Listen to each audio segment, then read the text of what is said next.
बहुत समय पहले की बात है। राधे अपने गांव ओहमपुर में अपनी पत्नी कामिनी के साथ बूढ़ी माँ और 9 साल की बेटी अंजलि के साथ रहता था। उसके पिता का बचपन में ही निधन हो गया था, जिससे परिवार की सारी जिम्मेदारी राधे पर आ गई थी। उसके पास एक छोटा सा खेत था, जिसमें खेती बाड़ी करके वो अपने परिवार का मुश्किल से गुजारा चला रहा था। एक सुबह राधे की माँ अचानक से बहुत बीमार हो जाती है। उसके पास इतने पैसे भी नहीं थे कि उसका इलाज करवा सकता, इसीलिए उसे मजबूरन अपनी जमीन बेचनी पड़ती है। लेकिन किस्मत तो देखिए, उसकी माँ का भी निधन हो जाता है और जो थोड़ी बहुत जमीन थी उसके बिक जाने से राधे की स्थिति और भी दयनीय हो गई थी। उनका जीवन पहले से भी ज्यादा कठिन हो जाता है, इसीलिए वो दोनों मुश्किल से अपना जीवन बिता रहे थे। राधे दिन रात जमींदार के खेत में काम करता, वहीं कामिनी सेठ के घर में साफ सफाई का काम करती।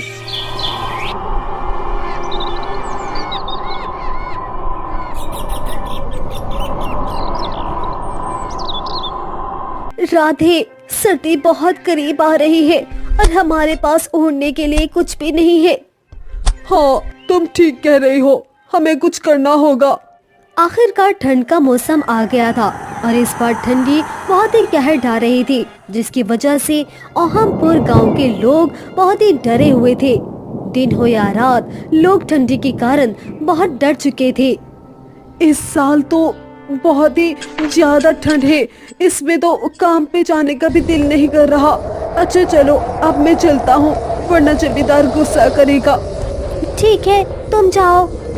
ठीक है बेटा, तुम्हारे पापा भी काम पर चले गए हैं और अब मैं भी चलती हूँ। तुम अपना ध्यान रखना और बाहर मत निकलना। मैंने खाना बना के रख दिया है, तुम समय पर खा लेना। ठीक है मम्मी, मैं खा लूंगी और आप टाइम पर घर आ जाना। इतना कहकर कामिनी वहाँ से काम पर निकल जाती है और थोड़ी देर में सेठ के घर पहुँच जाती है। वहीं सेठ बाहर खड़ा अपने आदमियों पर चिल्ला रहा होता है। तभी उसकी नजर कामिनी पर पड़ती है और उसे देखकर सेठ कहता है, कामिनी, तुम इतनी देर से क्यों आ रही हो? अब मेरे आदमियों को ही देख लो, वह सुबह 4 बजे के आए हुए हैं। लगता है तुम्हें काम की कीमत का अंदाजा नहीं है। अरे नहीं, वो असल में आज बहुत ज्यादा ठंड थी, इसीलिए आंख थोड़ी देर से खुली। लेकिन आप फिक्र मत करिए सेठ जी, मैं जल्दी जल्दी सब काम निपटा दूंगी। अच्छा, देखते हैं, जल्दी करो, वरना आज तुम्हारा हिसाब कर दूंगा। तुम्हारी जगह काम करने वाले बहुत हैं मेरे पास। सेठ की ये बातें सुनकर कामिनी को बहुत दुख होता है। वहीं सामने से सेठ की बीवी आ जाती है और सेठ से कहती है, अरे आप क्यों डांट रहे हैं बेचारी को? एक तो इतनी ठंड है, ऊपर से फिर भी वो बेचारी आई है काम पर। आखिर ये भी तो इंसान है, इस पर आपको जरा भी दया नहीं आई क्या? अरे भाग्यवान, इन लोगों पर ज्यादा दया नहीं करना, वरना ये तो सर पे ही चढ़ जाते हैं। कामिनी ने अपनी बेटी का सोचते हुए कुछ भी नहीं बोला और चुपचाप काम पर लग गई। उधर राधे सख्त ठंडी में अपना काम कर रहा था। जमींदार राधे और बाकी मजदूरों को सख्त निगरानी में रखता था। अरे ओ राधे, ठंडी के मारे सुस्ताने की जरूरत नहीं है। तुम लोगों को काम से बचने के बस बहाने चाहिए। अरे मैं बता रहा हूँ, अगर आज काम मुकम्मल नहीं हुआ तो मैं नहीं पैसे देने वाला। नहीं जमींदार जी, मैं आपका काम पूरा करके ही जाऊंगा। सुबह से काम कर करके उसके हाथ और पैर अकड़ चुके थे, लेकिन उसे अपनी बेटी और बीवी की बहुत चिंता थी। है ऊपर वाले, ये तो कैसी परीक्षा ले रहा है। ठंडी के कारण काम नहीं किया जा रहा, लेकिन मजबूरी है। शाम होने को थी। राधे काम मुकम्मल करके निकला तो था कि तभी जमींदार दोबारा से उसे काम का बोल देता है। ओए राधे सुन, आज ये काम पूरा करके जाना। आज ये काम पूरा ना हुआ तो समझ तेरी नौकरी तो गई। जी मालिक, आप फिक्र मत करें। उधर ओहमपुर गांव के लोगों का ठंड के मारे बुरा हाल था। गांव के चौपाल जहां अक्सर लोग बैठकर बातें किया करते थे, वो सूना पड़ा था और बेचारे गरीब लोग अपने अपने घर में दुबके बैठे थे। अब तो आग ही उनका एक मतरा सहारा था। गांव का एक बुजुर्ग जो अक्सर गांव वालों को इकट्ठा करके कोई न कोई उपाय बताता रहता था, इस बार भी गांव की चौपाल पर पहुंचा तो उसने 4-5 लोगों को इकट्ठा करके बोला, इस साल ठंडी बहुत ज्यादा है। अगर हमने वक्त पर इसका उपाय न ढूंढा तो हम सब इसकी लपेट में आ जाएंगे। हम सबको गांव से लकड़ियां चमक करके लानी होगी। हर घर में इसका जलाने की व्यवस्था करनी होगी। लेकिन दादा, जंगल तक जाने की हिम्मत कौन करेगा? और जंगल में सूखी लकड़ियां ढूंढना भी बहुत मुश्किल काम है। इतनी ठंड में भला कौन जाएगा? लेकिन बेटा, अगर हमने ये ना किया तो इस तरह गांव के कई घरों के चूल्हे ठंडे पड़ जाएंगे। इसीलिए हमें ही मिलकर कुछ करना होगा। फिर सब मिलकर निर्णय लेते हैं कि सब लोग मिलकर जंगल से लकड़ियां लाकर आग जलाएंगे, जिससे सर्दी से बचा जा सकता है। दिन ढल चुका था। राधे अपना काम करके जमींदार के पास आता है और कहता है, लीजिए जमींदार जी, मैंने अपना काम मुकम्मल कर लिया है। मुझे कुछ पैसे चाहिए थे। मुझे अपनी बेटी के लिए ठंड के कुछ कपड़े लेने हैं। अरे, अभी तो महीना भी पूरा नहीं हुआ, पहले वो होने दो, फिर मिलेंगे तुम्हें पैसे। जमींदार की ये बातें सुनकर बेचारा राधे घर की तरफ लौट पड़ता है और राधे को घर पहुँचते पहुँचते रात हो गई थी।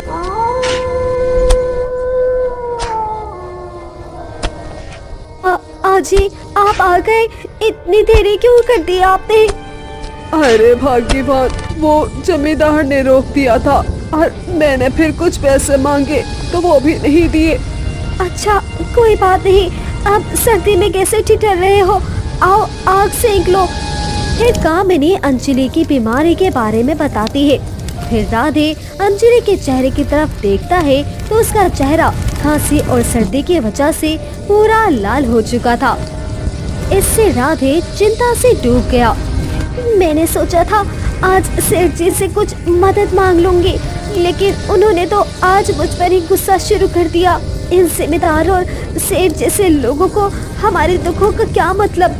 उनके घर तो हमेशा गर्म रहते हैं, हम गरीब लोग बेचारे, लेकिन ये लोग तो हमें इंसान ही नहीं समझते। ये दोनों अभी बातें कर ही रहे थे कि अचानक से अंजलि की तबीयत बहुत ही खराब हो जाती है और उसका चेहरा लाल हो जाता है। हे ऊपर वाले, हमारी बेटी को क्या हो गया? राधे, देखो ना, इसे क्या हो रहा है? अरे, इसे तो बहुत तेज बुखार हो गया है। तुम इसे देखो, मैं अभी डॉक्टर को लेकर आता हूँ। मुझे बहुत डर लग रहा है। राधे, आप जल्दी से डॉक्टर को लेकर आ जाएं और थोड़ी लकड़ी भी ले आना। आधी रात का समय हो गया था और ठंडी भी अपने कहर ढा रही थी। राधे बहुत डरा हुआ था और इस ठंडी रात में वो डॉक्टर को लेने निकल जाता है और वह अभी थोड़ी ही दूर निकला था कि वहाँ बहुत ही तेज बारिश शुरू हो जाती है और राधे चारों ओर बारिश में चिंता से फिर रहा था। उधर कामिनी की अपनी बेटी की हालत देखकर बुरा हाल हो रहा था।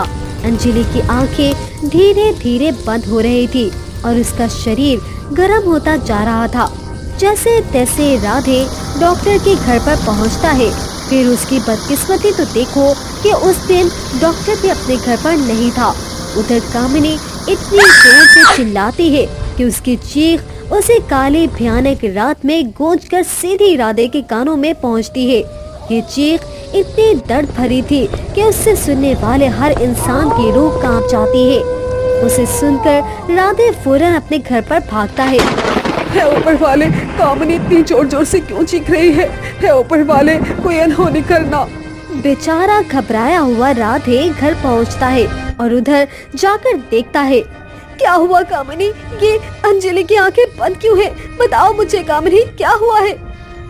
ऊपर वाले ने हमसे हमारी बच्ची छीन ली।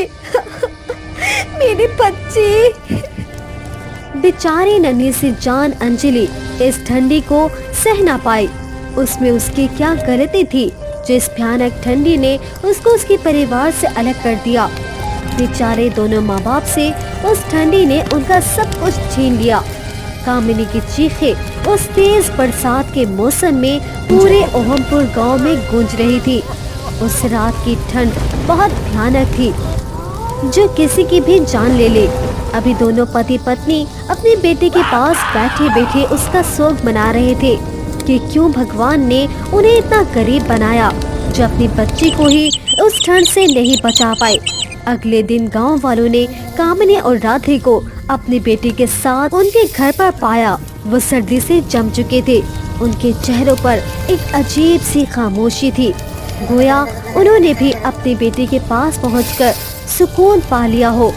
ठंड ने एक और परिवार को खत्म कर दिया।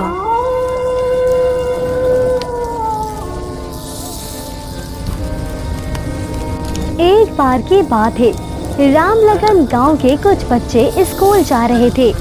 स्कूल जाते समय उन्हें रास्ते में एक पागल औरत मिलती है। वो सभी बच्चे उस पागल औरत को छेड़ने लगते हैं। वो पागल औरत पहले तो थोड़ी देर इन सभी बच्चों से परेशान होती है, लेकिन कुछ समय बाद वो इन सभी बच्चों को डराना शुरू कर देती है। मुझे तुम्हारी आँख चाहिए, हाँ मुझे तुम्हारी आँख चाहिए। तुम्हारी आँख कितनी ज्यादा सुंदर है, मुझे तुम्हारी आँख चाहिए, मुझे तुम्हारी आँख चाहिए, मुझे तुम्हारी आँख चाहिए। अक्षरा, इसे अचानक क्या हो गया? इसको हमारी आँख क्यों चाहिए? रचना, तुम्हें दिखाई नहीं दे रहा? ये औरत पागल है, पागल। और पागल कुछ भी कह देते हैं, हमें इसके मुंह नहीं लगना चाहिए। चल स्कूल चलते हैं, देरी हो रही है। वो सभी स्टूडेंट इस पागल औरत से पीछा छुड़ाने की कोशिश करते हैं, लेकिन वो इन सभी स्टूडेंट्स को कहाँ छोड़ रही थी। पहले तो सभी स्टूडेंट्स को ऐसा लग रहा था कि ये पागल औरत पागलपन में ऐसा कह रही है, लेकिन जैसे ही वो पागल औरत संजना की आँख निकालने के लिए अपना हाथ बढ़ाती है, ये देखकर वो सभी स्टूडेंट्स बहुत ही ज्यादा डर जाते हैं और वो उसका हाथ छोड़कर भागने में कामयाब हो जाते हैं और वो बीच में कहीं नहीं रुकते, सीधा स्कूल पहुंच जाते हैं। तुम चारों का ये स्कूल आने का समय है। तुम्हें पता भी है कि क्या समय हो रहा है। ये तुम्हारी नानी का घर नहीं कि किसी भी समय उठकर चले आओगे। ये स्कूल है, स्कूल, और स्कूल में समय पर आना होता है, ये नहीं कि जब चाहा आ गए। तुम चारों बाहर खड़ी रहो, यही तुम्हारी पनिशमेंट है। अक्षरा, रंजना, संजना और गौरी को क्या हो गया? इनकी हालत तो देखो, और इनके चेहरे पर ये निशान कैसे हैं? देखो तो, ये चारों कितने ज्यादा घबरा रहे हैं। अरे का, खड़ी हो जाओ। मुझे लगता है कि तुम्हें इन चारों की बहुत ही ज्यादा चिंता हो रही है। जाओ, तुम भी इन चारों के साथ बाहर ग्राउंड में खड़ी हो जाओ। वो चारों स्टूडेंट पहले ही बहुत ज्यादा घबराई हुई थी और ऊपर से इनकी टीचर इन्हें पनिशमेंट दे देती है। फिर अरिका भी इनके साथ ग्राउंड में खड़ी हो जाती है और इनसे पूछती है कि रास्ते में क्या हुआ था। रास्ते में तुम लोगों की किसी से लड़ाई हुई थी?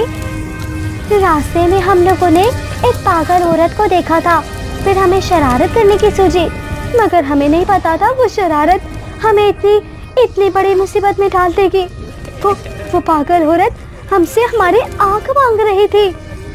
चुड़ैल नहीं, वो पागल थी और कह रही थी कि तुम लोगों की आंखें कितनी सुंदर है।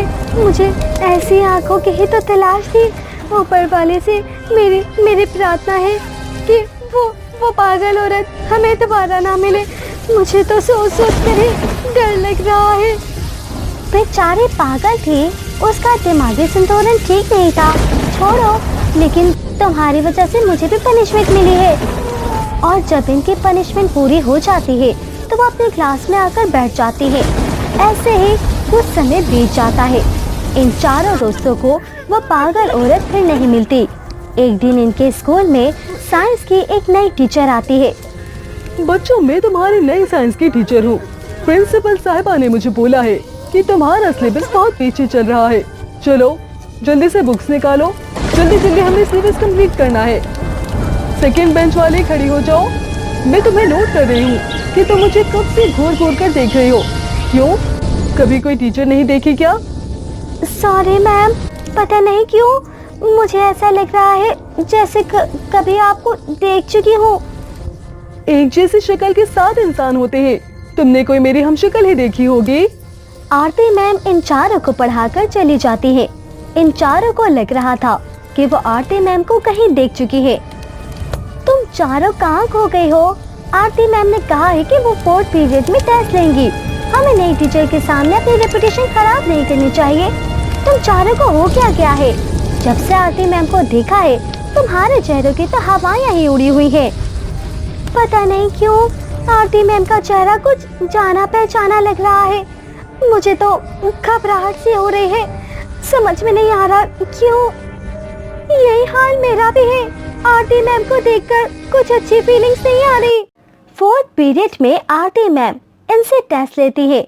सभी बच्चों के ठीक ठाक नंबर आ जाते हैं, लेकिन संजना के 0, जबकि रंजना, अक्षरा और गौरी के 2 नंबर आते हैं। आरती मैम बहुत ज्यादा गुस्सा करती है। ये क्या है? मैंने कितना अच्छा पढ़ाया था। अक्षरा, रंजना, गौरी, तुम तीनों को तो मैं आज छोड़ देती हूँ, लेकिन संजना, तुम्हें तो आज पनिशमेंट मिलेगी ही। मेरे टेस्ट में मैं कम नंबर बर्दाश्त नहीं करूंगी। इसीलिए सब लोग दिमाग खोलकर पढ़ाई करना। और संजना, तुम बाहर जाकर खड़ी हो जाओ। संजना के जाने के कुछ समय बाद आरती मैम भी बाहर चली जाती है। वह संजना को एक अलग क्लास में ले जाती है। वहां जाकर आरती मैम अपने असली रूप में आ जाती है। आरती मैम को देखकर संजना थर-थर कांपने लगती है। कौन हो तुम? तुम टीचर नहीं हो। कोई है, बचाओ, मुझे बचाओ, कोई है। मैं आंख निकालने वाले टीचर हूँ और अब इस स्कूल में आ गए हो। आंख निकालने वाले टीचर। मैं वही पागल औरत हूँ। तुम्हारी आंखें मुझे बहुत सुंदर दिखाई दी है और तुम्हारी सुंदर आंखें मुझे इस स्कूल तक खींच लाए। और यहाँ आकर मुझे पता चला है कि इधर तो बहुत सुंदर सुंदर आंखें हैं।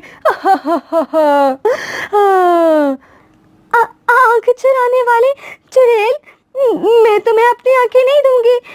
मैं सबको बता दूंगी कि तुम स्कूल में हमारी आंखें चुराने आई हो। अच्छा मजाक कर लेती है तो 2 फीट की स्टूडेंट मुझे रोकेगी? मुझे? तेरी आंखें तो बहुत सुंदर हैं। पहले मैं तेरी आंखें निकालूंगी, फिर तेरी दोस्तों की, इसके बाद स्कूल की सभी बच्चों की आंखें निकाल कर ले जाऊंगी। कहाँ तो मैं एक आंख चुराने के लिए तरसती थी, एक पागल औरत का रूप धारा करती थी, और अब देखो देखो मुझे आंखों का भंडार मिल गया। अब बहुत समय बर्बाद हो गया। अब जल्दी से मुझे अपनी आंखें दे दो, अपनी आंखें दे दो। आंखें दे दो। और जैसे ही वो संजना की आंखें निकालने जा रही होती है, उसको पीछे से एक आवाज आती है, अभी नहीं, अभी नहीं, अभी नहीं। और ये आवाज सुनकर वो पीछे हट जाती है। इसके बाद वो संजना की गर्दन पकड़कर उसे हवा में लटका कर कहती है, तेरा समय अच्छा था जो तू बच गई, लेकिन हर बार ऐसा नहीं होगा। अगर तूने किसी को भी ये बताने की कोशिश की कि मैं आंख चुराने वाली चुड़ैल हूँ, तो तू उसी समय मर जाएगी और तेरा पूरा परिवार जलकर राख हो जाएगा। अपना मुंह बंद रखना, समझ गई? वरना मुझे अपनी जबान में समझाना आता है, बहुत अच्छी तरह से आता है। मेरा गला छोड़ो, मुझे सांस नहीं आ रही। ठीक है, मैं किसी को भी नहीं बताऊंगी। मैं वादा करती हूँ। बस मेरे परिवार को खरोच भी नहीं आनी चाहिए। आंख निकालने वाली चुड़ैल संजना का गला छोड़ देती है और फिर दोबारा से आरती मैम का रूप धार कर बाहर आ जाती है। संजना बहुत ही ज्यादा डरी हुई थी। उसके दोस्त उससे पूछते हैं, संजना तू कहाँ चली गई थी? तुझे आरती मैम कहाँ लेकर गई थी? आरती मैम ने तुझे क्या पनिशमेंट दी? हम तुझसे बात कर रहे हैं संजना, क्या हुआ? तू इतनी डरी हुई क्यों है? वो वो मुझे अंधेरे से डर लगता है ना, और आरती मैम ने मुझे एक अंधेरी क्लासरूम में बंद कर दिया था। संजना चल, घर जाना है, घर चलते हैं। और ये तो अपने आप से क्या बातें कर रही है। संजना अंदर ही अंदर से घुट रही थी। उसे सही से सांस भी नहीं आ रहा था, क्योंकि इतनी बड़ी बात वो किसी को नहीं बताती कि स्कूल में आंख निकालने वाली टीचर है। सब बच्चों की जान खतरे में थी। और ऐसे ही कुछ दिन बीत जाते हैं। संजना स्कूल तो आती है, लेकिन बस खोई खोई रहती है। ना किसी से बात करती है, ना खेलती है, ना खाती है, और ना ही किसी को कुछ बताती है। कुछ अर्से बाद स्कूल में हंगामा मचना शुरू हो जाता है। श्वेता, ये तुम्हारी आंखों के साथ क्या हुआ है? इनसे खून क्यों निकल रहा है? ये तुम्हारे साथ क्या हुआ? किसने किया? श्वेता मैम, ये तुम श्वेता से कैसे सवाल पूछ रही हो? जल्दी से इसको हॉस्पिटल लेकर जाओ। इसकी दोनों आंखों से खून निकल रहा है। ये सवाल बाद में पूछना कि ये सब इसके साथ किसने किया। श्वेता को हॉस्पिटल लेकर जाते हैं। कुछ समय बाद श्वेता के माता पिता स्कूल में आकर प्रिंसिपल को खरी खरी सुनाते हैं। देखिए, आप इस तरह स्कूल में आकर ऐसा नहीं कह सकते। हमारी कोई भी गलती नहीं, और ना ही स्टूडेंट की कोई गलती है। मैंने पूरा सीसीटीवी चेक कर लिया है। श्वेता वॉशरूम में अकेली गई थी, और जब वो बाहर आई तो इसकी दोनों आंखों से खून बह रहा था। देखिए, श्वेता की आंखों का दुख मुझे भी बहुत ज्यादा है, लेकिन आप इस तरह से हमारे स्कूल पर इल्जाम भी नहीं लगा सकती। गलती आपकी बेटी की है। इतने में संजना आकर अचानक से कहती है, प्रिंसिपल मैम, रंजना, अक्षरा और गौरी, वो सब स्कूल से गायब हैं। ओ माय गॉड, यहाँ ये क्या हो रहा है? पहले श्वेता की आंखों वाला हादसा, और अब ये चारों गायब हो गए। अरे वो चारों बच्चे तो नहीं है, 11वीं क्लास में पढ़ रहे हैं। उनके घर फोन करो। मैम, वो घर पर भी नहीं है, और आरती मैम भी स्कूल में नहीं है। हाँ प्रिंसिपल साहिबा, आरती मैम तो सुबह से स्कूल में नजर नहीं आ रही, और मैंने उन चारों को आरती मैम के साथ ही देखा था। संजना, तुम हमसे कुछ छुपा रहे हो। कुछ ऐसा है जो तुम हमें बताना चाहती हो। संजना देखो, क्या तुम जानती हो कि वो सब कहाँ है? मुझे बताओ कि ये सब क्या हो रहा है। लगता है अब बताना ही पड़ेगा। मैम, पहले ही एक लड़की की जिंदगी खराब हो गई है, अब मैं और बच्चों की जिंदगी खराब नहीं कर सकती। कौन किसकी जिंदगी खराब कर रहा है? और श्वेता की जिंदगी तुम्हारी वजह से कैसे खराब हुई? देखो संजना, मुझे बताओ, सब कुछ बताओ मुझे। प्रिंसिपल मैम, वो आरती मैम एक चुड़ैल है, आँख चुराने वाली चुड़ैल। वो पागलपन के रास्ते में घूमती है और बच्चों की आंखें चुराती है। मैम, वो एक दिन हमें भी मिली थी, और हमारी आंखें निकालने का कह रही थी। फिर वो हमारे स्कूल आ गई, और एक दिन मुझे भी आंख निकालने का कह रही थी, लेकिन फिर अचानक उसने मेरी आंख नहीं निकाली, और मैम, उसने मुझे धमकी दी, अगर मैंने किसी को बताया तो वो मुझे मार देंगे। और कल पूरे 1 महीने बाद उन्होंने श्वेता की आंख निकाली, और आज मेरी दोस्ती भी गायब है मैम। ये सब सुनकर सभी टीचर हक्का बक्का रह जाते हैं। प्रिंसिपल मैम के तो होश ही उड़ जाते हैं। संजना, ये तुम मुझे अब बता रही हो? क्या तुम्हें पता है कि वो इन चारों की आंखें निकालने गई है? श्वेता मैम, तुम स्टाफ रूम जाओ। हो सकता है हमें उस आंख चुराने वाली चुड़ैल का कोई सुराग मिल जाए।